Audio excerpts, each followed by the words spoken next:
Bien, pasamos ahora de la policía a las Fuerzas Armadas, donde ha habido, digamos, problemas en todo lo que se refiere a los ascensos, sobre todo para el caso del Ejército y el supuesto favoritismo que ha habido para la promoción del presidente, del expresidente Ollanta Humala, que habría sido favorecida en los ascensos, razón por la cual suponemos es que se ha conformado en el Ministerio de Defensa esta comisión de revisión de los ascensos de las Fuerzas Armadas entre los años 2012 y 2016.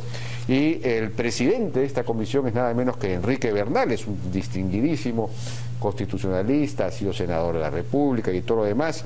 La comisión está integrada por el abogado también Ángel Delgado y por tres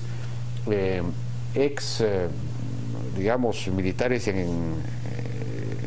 está ahí el general Bobbio, que ya es una persona de más de 80 años, el general Quisic de la Fuerza Aérea, el general y un marino, no recuerdo. Bueno, estamos con Enrique Bernales. Enrique, buenas noches, ¿qué tal? Jaime, ¿cómo estás? Gracias por la invitación. Bueno, se supone que la motivación de la formación de esta comisión tiene que ver con este favoritismo que habría habido para la promoción de Ollanta Humala, es decir, habría habido una irregularidad en el sentido que se ha favorecido sin considerar meritocracia, en fin. Mira, la motivación como tal no la conocemos. La resolución que nombra la comisión es muy escueta, dice simplemente revisar dentro de un periodo que coincide con la mayor parte del gobierno del presidente Humala. De tal manera que a partir de ahí se forma una presunción, pero no es más que una presunción de respecto de la cual nosotros tendríamos que hacer omisión para que el trabajo sea lo más objetivo posible y en ese sentido sea una auténtica colaboración con la propia Fuerzas Armadas, en primer lugar, y desde luego con el país. Pero, digamos, yo no podría decirte, y menos cuando todavía no nos hemos instalado, es por esta razón, es porque ha habido un favoritismo, porque ha habido tal cosa, tal otra. ¿Pero qué es lo que van a revisar ustedes? Lo que hay que revisar es todo el proceso, en realidad, que va en ese periodo del 2012 hasta el 2015, en el cual se han producido una serie de ascensos, ¿no es cierto? Yo quisiera que todos fuesen hechos, o que fueron hechos con la más absoluta limpieza, transparencia, respetando el cuadro de méritos, las evaluaciones, etcétera, ¿no? Pero todo eso habrá que estudiarlo. Eso es lo que van a evaluar. ¿En qué medida se respetó o no? Se hizo ajustado a ley y evitando justamente un favoritismo que hubiese además perjudicado a quienes tenían mejor derecho. Y como consecuencia de esta revisión, de este estudio, ¿van a revisar ustedes también el proceso mismo? Es decir, ¿solamente van a ajustar si lo que ha ocurrido se ajusta a la norma o van a revisar la norma misma? Es decir, tal como está diseñado. No, la revisión de cualquier aspecto normativo solamente puede ser hacia adelante. No, claro. No, pero... porque hacia atrás es irrevisable. No, ya sé. Desde luego podemos señalar hasta qué punto, si hubo alguna irregularidad, esa proviene de una norma ambigua o que puede favorecer un criterio de preferencias que no se ajusten a la carrera y a la trayectoria militar, que es lo que hay que respetar siempre, ¿no? Claro, de acuerdo. Pero ustedes podrían detectar, digamos, deficiencias en general en la manera como se hacen, como se programan no la manera como se hacen en los hechos, sino como está diseñado el sistema de ascensos. Entonces Eso es un tema que efectivamente tal vez haya un margen para hacer alguna sugerencia. Ten en cuenta, Jaime, que yo como senador durante 12 años, algunos de los cuales formé parte de la Comisión de Defensa, veíamos los ascensos de coronel a brigada y de brigada a división, en el caso del Ejército, y que la verdad era realmente horroroso el mecanismo, porque era un desfile interminable de oficiales que eran obligados a salir de su contexto para visitar despachos de senadores, los cuales, bueno, de repente uno tenía que escuchar gentilezas, para decirlo de un modo elegante, de quien quería ascender, ¿no? O sea, le llevaban algunos regalitos, algo. Se sugerían, pero la verdad es que Para mí particularmente fue un alivio cuando digamos, se eliminó ese mecanismo y se pasó a uno que en realidad se sujetaba más no al criterio de conciencia del senador, sino al concurso de méritos, a la meritocracia. Claro. Además, en una carrera tan estructurada como son las de las Fuerzas Armadas o el cuerpo diplomático, es evidente que la trayectoria, la carrera, el respeto a la carrera y por consiguiente los méritos acumulados tienen que tener un peso definitivo. Lógico, evidentemente. Sí, pues antes pasaban por el Senado, ¿no? Sí, es decir, pero ¿qué? Los embajadores y marinos, aviadores... para ascender a generales. Para ascender a brigada y cada uno desfilaba por cada una de las oficinas de los senadores, ¿o había una reunión? Se supone que no debían hacerlo, pero éramos visitados.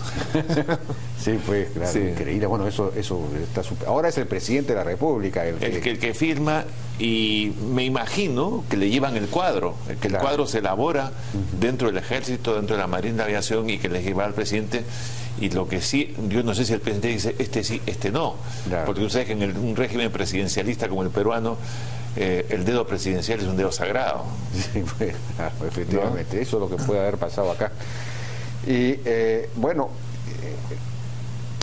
¿se podría poner en cuestión como resultado de la labor de esta comisión o del informe final algunos ascensos? Es difícil, no te puedo adelantar un criterio sobre eso, pero ten en cuenta que la Constitución exige el respeto a los derechos adquiridos, ¿no es cierto? Y habría que determinar, por otro lado, quién es el responsable de un ascenso indebido, el que ascendió o quien lo ascendió. Claro. Ese es un tema que habrá que estudiar. Veremos qué es lo que se nos dice en la reunión de instalación.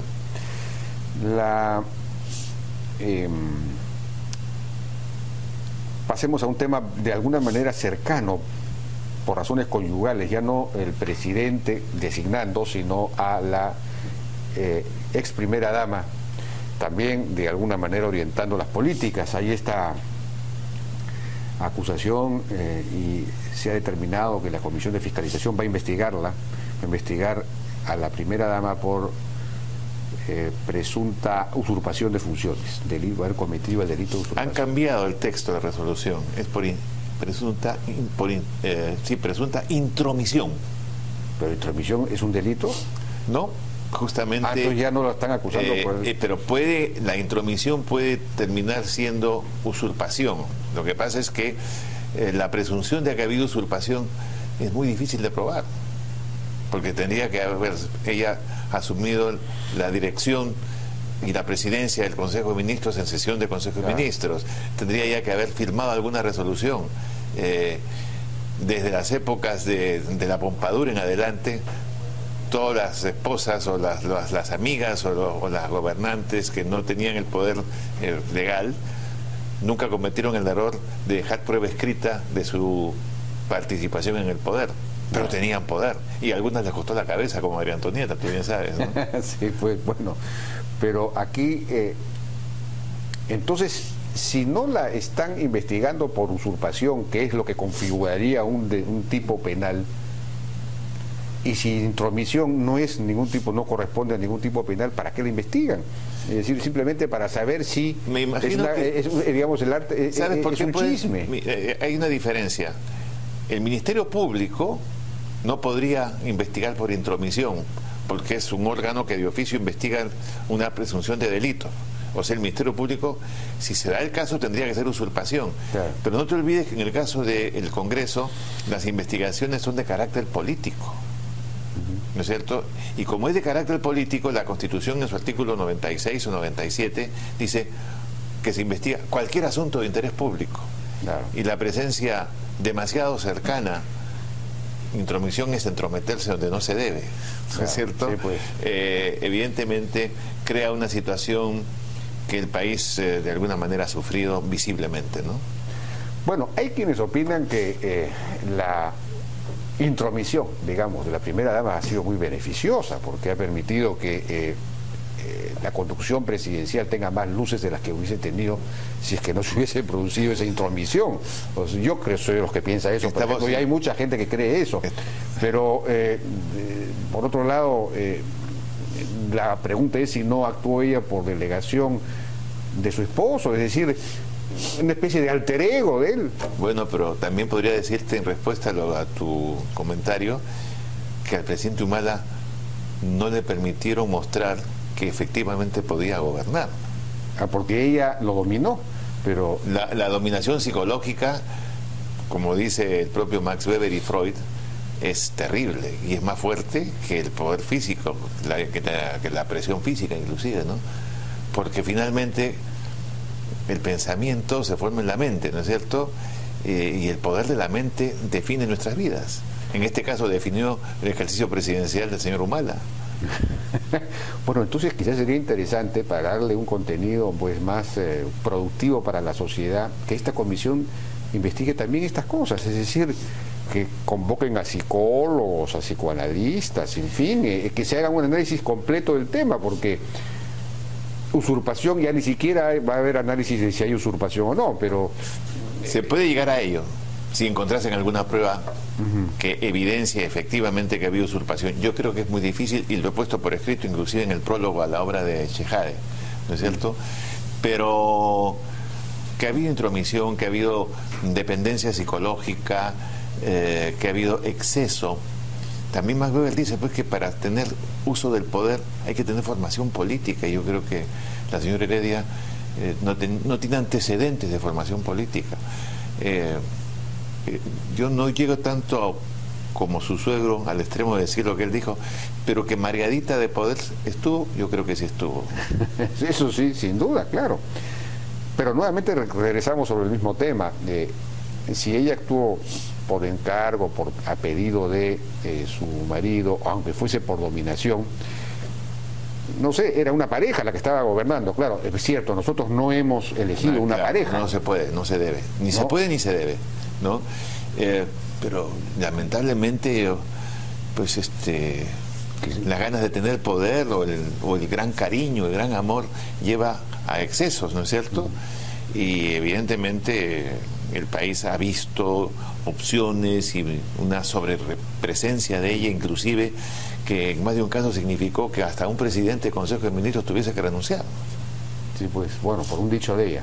Bueno, ella era también la presidenta del Partido Nacionalista, ¿no? Que era el partido de gobierno, entonces podía tener derecho a opinión. Pero que también era un partido fantasma. Bueno, pero fue el que le permitió llegar al poder, pues O la hoja de ruta. O la hoja de ruta. Que no se filmó en el Partido Nacionalista precisamente. Sí, pues, bueno. Enrique Bernales, muchísimas gracias por tu participación. Gracias también. Muy interesante. Hasta luego.